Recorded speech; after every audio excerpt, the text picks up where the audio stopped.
Welcome back to Common Sense, where we aim to have real conversations around money moves of successful Black entrepreneurs.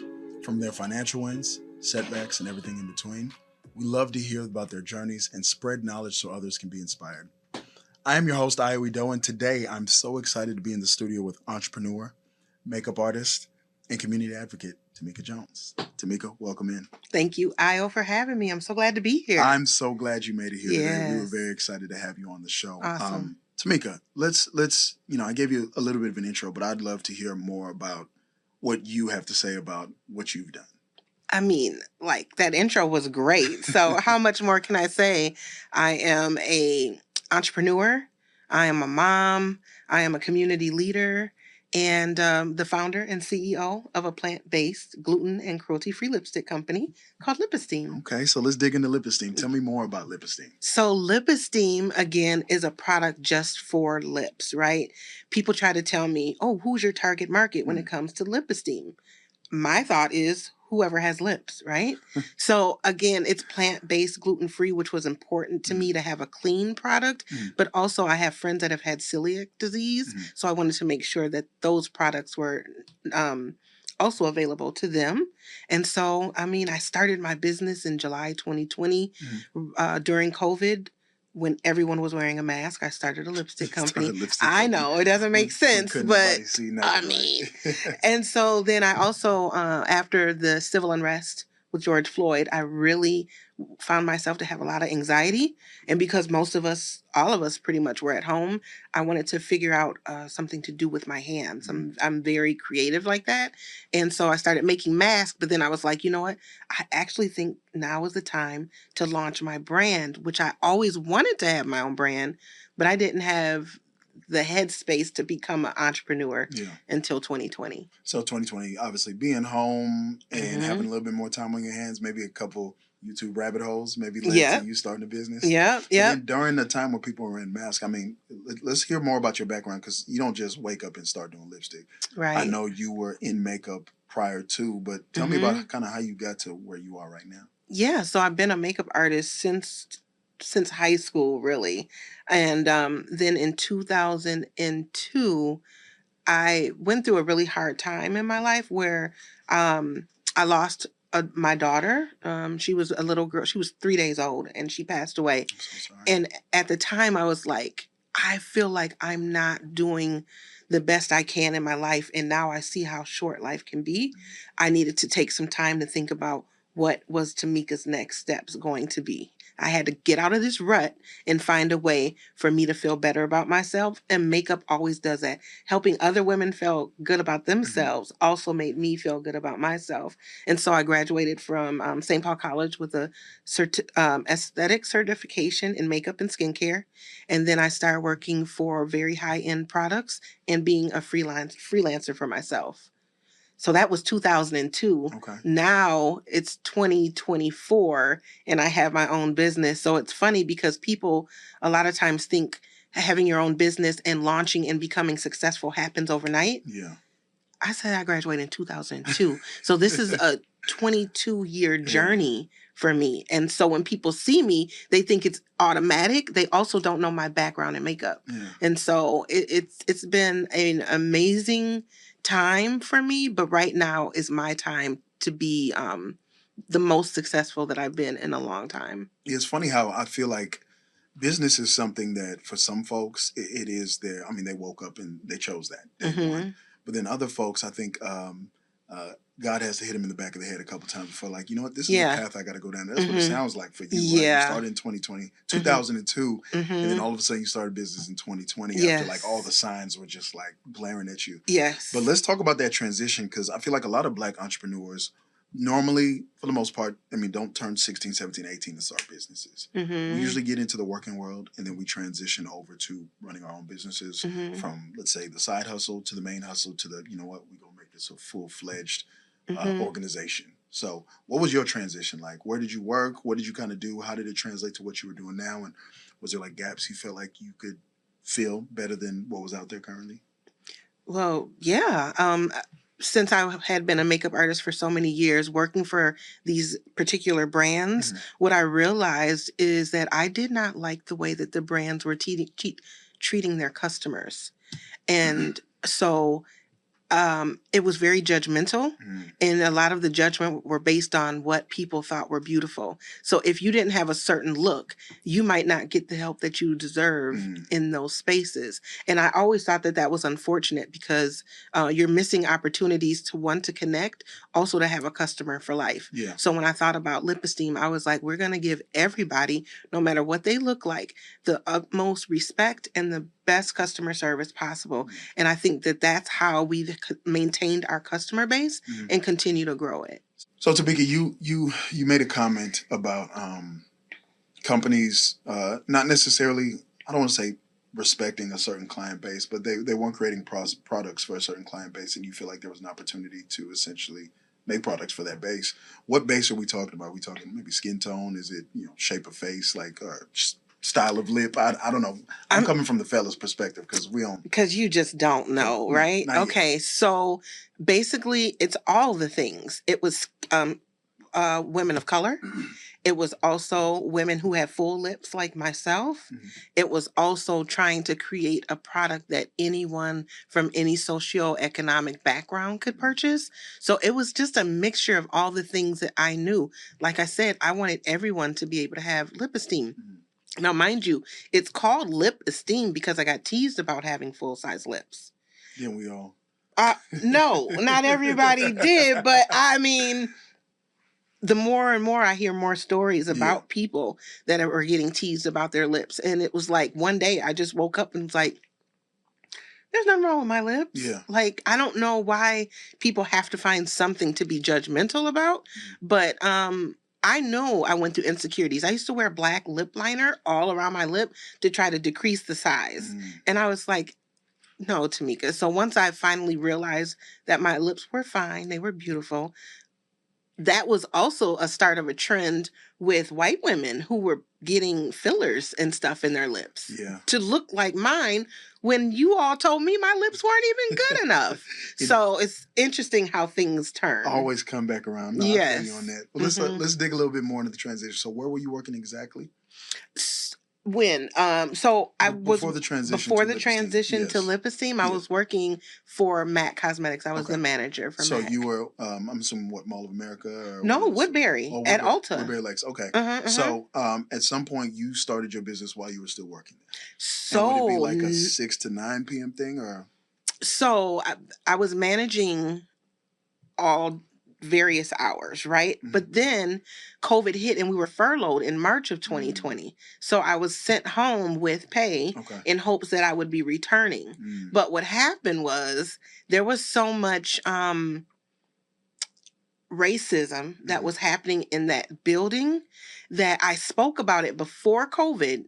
And then when COVID hit, I had a lot of time. Now, my parents are diversity consultants. So I always knew what you should say and what you shouldn't say. So on the floor, I would try to help those young ladies that were having a lot of microaggressions or a lot of racist talk. I was trying to teach them, you can't say that. And then I realized one day, they keep testing me because it's a game to them now. And this is not a game to me. So once I realized that they were coaxing me to just respond, COVID hit. And I was so glad COVID hit, because I think I was going to lose it. Yeah. Because I couldn't take any more of the jokes. I couldn't take any more of women coming in and you telling me on the microphone, I need to watch her. Watch her for what? And these are Black women coming in. And the truth of the matter is the people that were stealing the most weren't the women they were telling me to watch. Yeah. So obviously it was somewhat of a toxic environment that kind of pushed you into doing your own thing. So when COVID happened, it sounds like that was like your saving grace. COVID happened. I so appreciated COVID for that reason, for me personally, that I was able to be at home away from that toxic environment and also making twice as much as I was when I was working. And so that was just like, then I had time to think. Through Lip Esteem at this point? No. Okay. I was making COVID pay. Okay. Because I was furloughed from Ulta. Yes. Okay, yeah. And so because of that, I was able to take my savings and put it into the brand. So I started YouTubing how to make lipstick, and I got all the things, and in my kitchen, I just made a hot mess every day. It just looked And like a I think I still might have a little bit of pigment on my walls, but that's how I learned. But I always knew I wanted a quality, long-wearing, moisturizing lipstick because my customer base I knew was going to be professional women that didn't have time to keep reapplying all day long. Mm-hmm. And so even though my measurements weren't perfection, I still was able to pivot, Mm-hmm. which is very important in business. And I found a manufacturer who could make plant-based, gluten-free, cruelty-free cosmetics with the ingredients that matched mine perfectly. Well, I mean, I'm not a chemist. I didn't do well in chemistry. Just And I thought I was. the mixing of stuff that just like it's crazy to me that people can even do that sometimes. I know, it is definitely a gift. But so we get from there. So we started making lipstick. When was the first time you actually like sold it?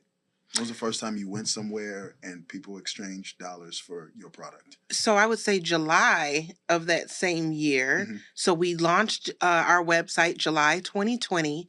And then my friend Audra Robinson has a business called Rocky, and she couldn't attend a event with Coach Val, who's a Zumba instructor in Minneapolis. Okay. And she said, Tameka, can you go vendor? And I was like, what's that? Mm-hmm. I've never been a vendor before. So she's like, you just need a table and a tent and you just go out there. And I was like, who's got a table and a tent? Like, come on. Somebody got So I put on Facebook, I just requested somebody have it. A friend from junior high said I got a tent, and she sent it with me, and I went and vendored. And then a friend of mine was there, and she said, have you ever vendored at the farmer's market? I said, why would I be at a farmer's market? Well, the farmer's market she was speaking of was in the 3rd precinct. Like 2 doors down from the 3rd precinct. Right. And so it was perfect because all their grocery stores had been burned down after civil unrest. Mm-hmm. So everybody had to go to the farmer's market basically for local produce. And so because I was there, women that were working women and were on Zoom calls all the day, they saw my lipstick line and they were like, I need that lipstick. It's plant-based. I love plant-based. And then they told their friend, told their friend, told their friend. And that's how I ended up starting to really get some momentum behind Lip Esteem. So, I mean, did you go in there with enough product day one, or did you just sell out and like, oh, I got to figure something out? So I did get a limited amount of products, but I sold 200 tubes in about 2 days. 2 days? Yeah. And then it was sold out? You basically said, I said, hold up, I think this is working. That probably helped the demand too, right? People like, oh yeah, I better come early. Definitely. Yeah. Mm-hmm. And I love hearing about people's transitions and when that like light bulb turns on. Yeah. But okay, let's take a step back. Let's start talking about some mistakes you made when it comes to starting your business. And obviously, I mean, your business is about 4 years old now. Yeah. So you're still, some people would say, in the early stages. Mm-hmm. What are some mistakes you feel like you made when starting your business? I feel like I didn't quite know what to do with my finances when it came to Lip Esteem.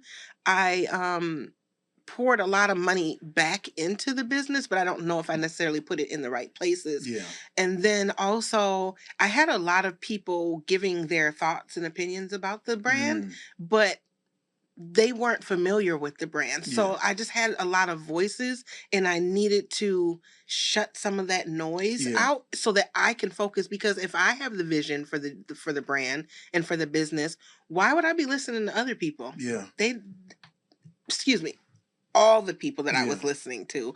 And so that was some of the problems that I had. And plus, there's so much you don't know when you're starting a business. 100%. Like my minor is in business management, but I didn't know about pro formas, balance sheets, cash flow. I just didn't know about all that.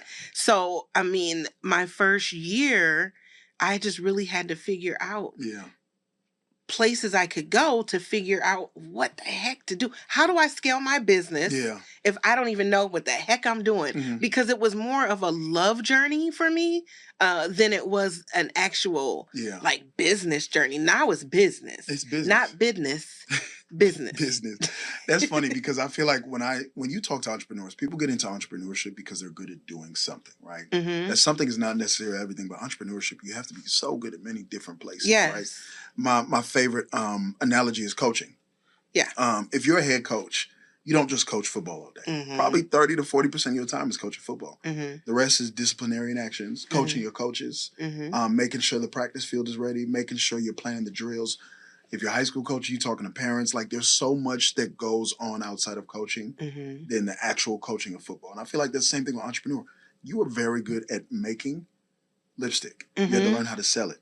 You had to learn how to use your financial statements. You had to learn how to work with clients, market, a bunch of talents you maybe were not good at. So I think that's inventory control, all the things. The I word scares me because I used to work at a place where we do inventory, but it's just like there's so many boring things there. There's so many things that you don't think you have to be good at before you're good at business. So let's talk. I want to go back to more opinions from other folks, right?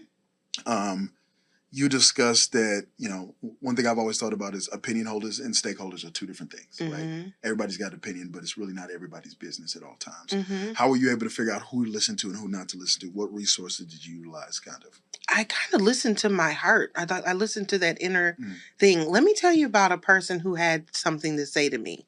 I invited someone to help me. I'm in the state fair, the Minnesota State Fair. And so one of the biggest fairs in the country, like the second, but you'd ask them and they're the first. Yeah. So I feel that. Texas swears is bigger, but I don't know. But Texas is longer. So that's why. But anyways, we're not going to get into that. But love Texas too. But a young lady came to my store one day who I'd invited, and we were labeling lipsticks. And she said, me and my friends were wondering why you get so much media attention, because you're not the standard of beauty. They said that to your face? Said it to my face. Oh, you better than me. And I couldn't believe she said it, but I also knew my daughter was behind me, so I knew I needed to be mindful of her, but I didn't think my daughter heard her. And so I said, who? I am the standard of beauty. I'm my own standard. See, that mind frame was the same mind frame that was in Ulta, which is what I didn't like. Don't judge people off of what they look like, And so that's what she was doing. And I just had to realize how many women go through life thinking that they're not the standard. So when they come to Lip Esteem, our goal is to let every woman know, or everyone with lips know, you are definitely the standard. So that was one thing. But as far as like what other voices I had to drown out, it kind of was like, because I'm sure they all meant well, but they meant well, but you can, like, some things that they said sometimes, like one person told me that she understands why I run the business like I do, because she also came from poverty. And so that kind of just my ears just closed off, because I haven't come from poverty. So I didn't even understand what she was saying, but I said to myself, oh, that's what you think of me. That's what because you think of me like that, there's not much further we can go together, because you're always going to keep me at this poor Black girl. And that's not who I am. So, but she was an advisor. She was a coach. Yeah. And I said, probably, I don't know, it must have sounded good in her head. And I don't know, I feel like people box Black entrepreneurs all the time. Right? Yeah. They always try to box us and make us feel like we have to come from the same place, do it the same way. And I think that's kind of the beauty of business, is that everybody's attacking what they seem like is the same goal from so many different paths. We started talking about finance. That's my passion, right? Yeah. I love finance. I love numbers. I love money. Not like a cynical sense, but I just think it's a puzzle of life, right? So I guess my question is, you talked about your finances and you talked about statements, and I mean, at first, I doubt you were doing pro formas and you were doing cash flow sheets or balance sheets when you sold them first 200 tubes. Yeah. But at some point, when you started moving a lot of product, there became a point, especially when looking for funding or trying to legitimize yourself as a business, that was, I'm assuming, a hurdle that you had to get over. Yeah, it definitely was. And one of the other big hurdles was the fact of my price point. So when I started the business, I threw out a number that I thought that I would be able to reach those business women, and also the women in my community who weren't great earners like that. And so I threw out a number, and I had that particular number for like 3 years. And what I realized when I got a new accountant, she said, Tameka, looking at your products are being clean, looking at how many ounces in each tube, I think we're going to have to go up on your price. Right. And I started crying. She was like, why are you crying? I said, because I'm going to miss a certain segment of society that I really want to reach with my product. Yeah. She said, but who's your target market? I was like, women age 35 to 55 with, CEOs, teachers, executive directors. She said, so why are you crying about people that aren't even in your target market? I said, shut up and keep talking. Like, that made sense to me that, how plain she was with it. She said, if you want to reach people that you don't think can afford it once you raise your price, have a sale once or twice a year. Yeah. I said, oh my gosh. That's so funny. All these years, you know how much money I probably missed out on because I did not put my cost at where it should be trying to help other people besides Lip Esteem. And it's funny because the business is your baby, right? So yeah. I feel like if you ever want a objective opinion, hire one of us nerdy finance or accounting folks. I just think about my accounting classes back in college, and some words that just haunted me forever were cost of goods sold, right? Yes. And cost of goods versus the actual price point. Yes. You get the margin. And again, before you actually get into if you're more on the the product side, less on the finance side, you're like, oh, why would I make it more expensive? But then when you look at that sheet, when that accountant put that sheet in front of you, who I'm guessing she knows nothing about lipstick, right? Yeah. Yeah. When she just showed you, like, we just need to recover these costs a little more, you're like, oh. Okay. You know what's funny? Sense. I went for my first grant probably 3 or 4 months into the game. And one of the questions was, how much COGS? How much are your COGS? Your cost of goods sold or whatever. And I was like, I think 38 cents, I said. You hit her with I think. Don't say that to nobody who works in finance. Wait a minute. They did not even give me that grant, okay? They were like, what? And then later on, I realized that's how much I pay for each unit. Packaging, stickers, labor, everything. Marketing, like all that goes into that final cost. I had no idea. And I mean, that happens with a lot of entrepreneurs, right? Like, that's kind of the journey that you go on. Sometimes you can start throwing stuff at the wall and see what sticks, but I mean, there's a point in business where you have to be a little bit more strategic about how you're attacking things. So that's why I asked that. What do you have, like a go-to financial statement you look at every single month to make sure the business is on all of them at this point now, and especially there's a calendar that we go off of to see how much we made in the previous year and then what our goal is for this year. And then we also have to take into consideration what event may have been the reason why we made way over our goal. And so that's really where we've been at right now, is just taking a look at past goals and then where we're going. So for your business, and you mentioned accountant. I love that, coming from a finance background. At what point did you hire an accountant? At what point did you feel like it was necessary to hire that accountant? I hired an accountant probably in the year 1.5. Okay. So prior to that, I just ordered this online accounting system that was free for business owners called Wave. Okay. And then I was just inputting information. And then I realized, okay, this is getting a little bit deep. It turned into another job. It turned into another job, and I don't have time to do all the things.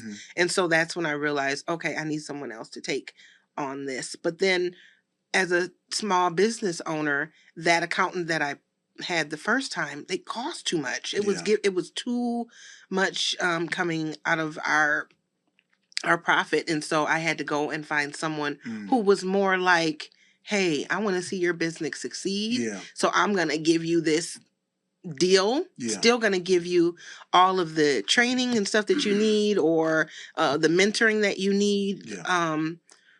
But yeah, she was a lot, probably 50% less than the first one I hired. Now, this accountant does the bookkeeping. Do they also do your taxes as well, or is that a separate entity? No, they do the bookkeeping. They do the taxes.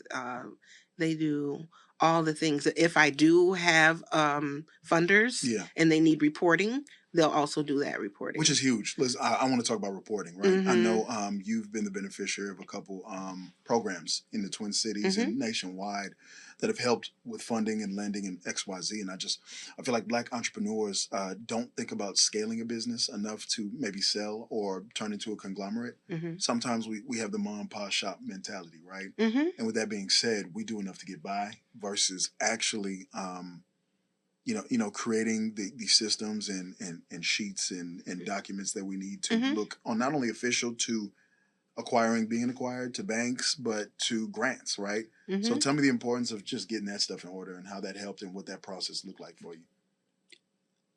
Without really treating this as a business, Mm-hmm.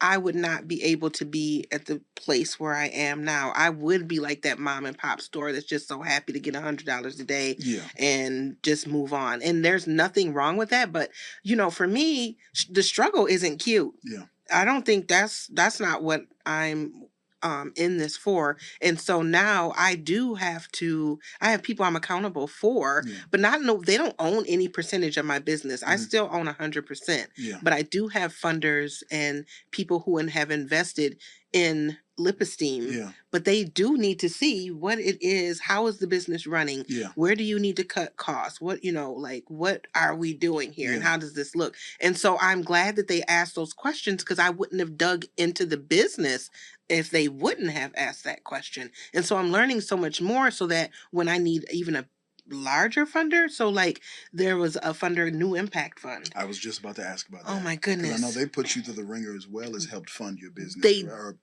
give you lending, correct? Yes, but it wasn't a hard process, Mm. because of the people that were involved in it. Yeah. Are a group, a cohort of people that wanted to see Black businesses succeed. Which So is the mission, correct? that is the mission Mhm. of New Impact Fund. Okay. And so by those people already showing up saying, we want to help you, Mhm. they weren't trying to make me miserable and just like be overwhelmed and stressed out. Mhm. But I appreciate them, because they saw the vision, they saw how hard I had worked, they Yeah. saw that the dream of moving forward to becoming an international cosmetic company, and they wanted to invest in that. And so, and even the terms of repayment were not like terms of normal lenders.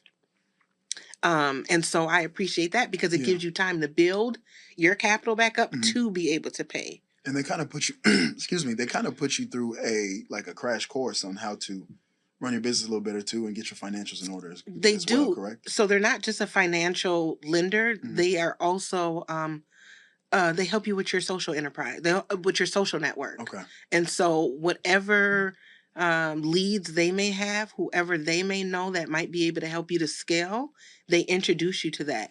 Even one time someone wanted a capability statement from me. I said, oh, I would have just wrote a piece of paper saying I'm more than capable. But Trust me. Exactly. I'm good for it. But I was able to call on my cohort 3, Mhm. and say, hey, can you help me? Can you help me update my business plan? Mm. Because most of them are retired.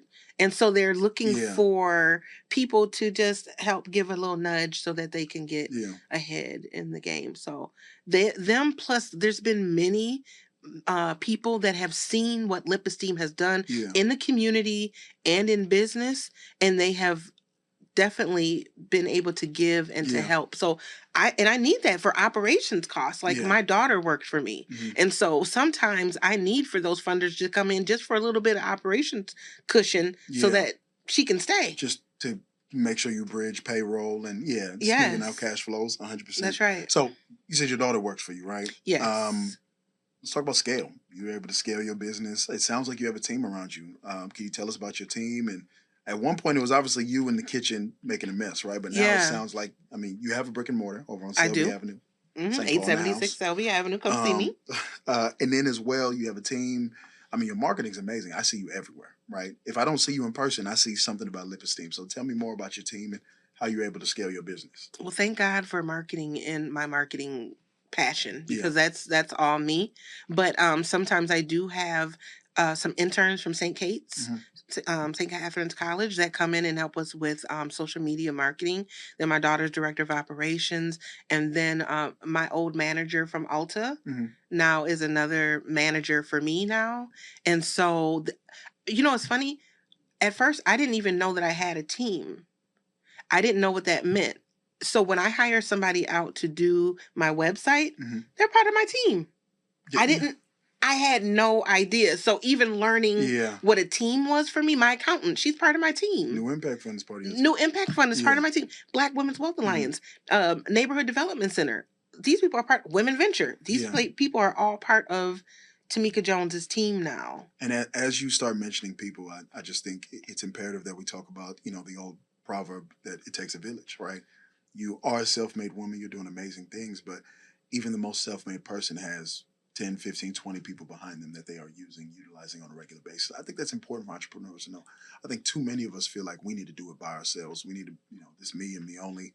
Ain't nobody got my back but me. And it's like, no, we're doing this together. Two things that I've learned becoming an entrepreneur is how to network. I used to go to work and I would go home and that was it. I didn't want to. Because what them people got to know about me? You know what I mean? What does anybody need to know about me? You know what I'm saying?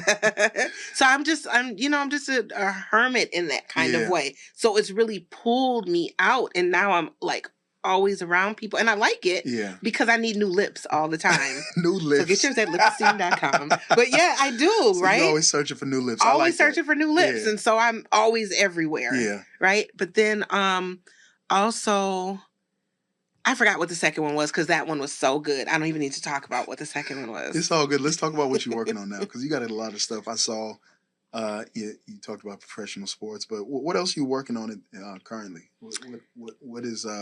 What's Lip Esteem's new goal for the rest of 2024 and 2025? So Lip Esteem traditionally has been a B2C company. Okay. And so that's business to consumer. And now we are looking to becoming more of a B2B business. Okay. And so we're looking to getting into hotels, hospitals, because we have an amazing lip balm that would be great for patients.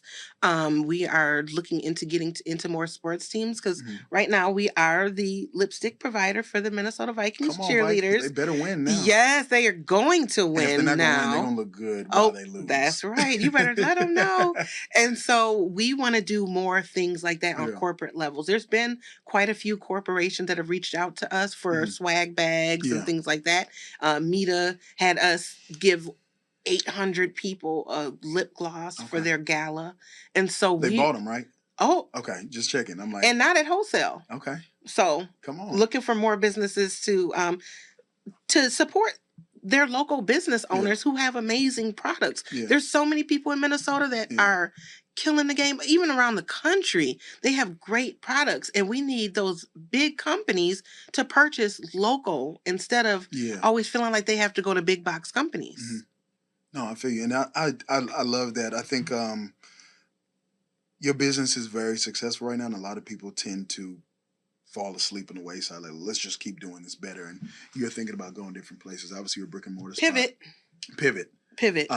But still maintaining a certain avenue, right? Like a lot of people would just say, I'm just going to grow the store bigger or maybe open a store. I'm like, no, I want to be on shelves. Yeah. I want to work on sports teams. I want to work with sports teams. We're also in. I want to work with dudes, fellas. What's up?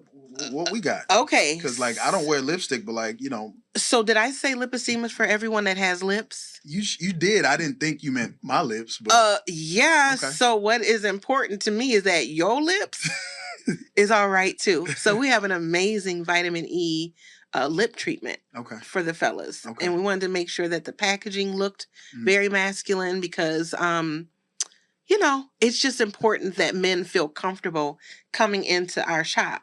And so, I mean, the St. Paul firefighters have worn it. Oh, that's the most masculine of the men. I'm telling you, I've got something on social media where they all walk in and the ladies are in my comments. Honey, let me tell you, they are just checking them out. So they love the brand, and just men in general that are busy on the go. The lip treatment is, so if you've ever used lip balms, I'm not going to say any particular brand. I'll just say lip balm. You can't tell I use lip balm?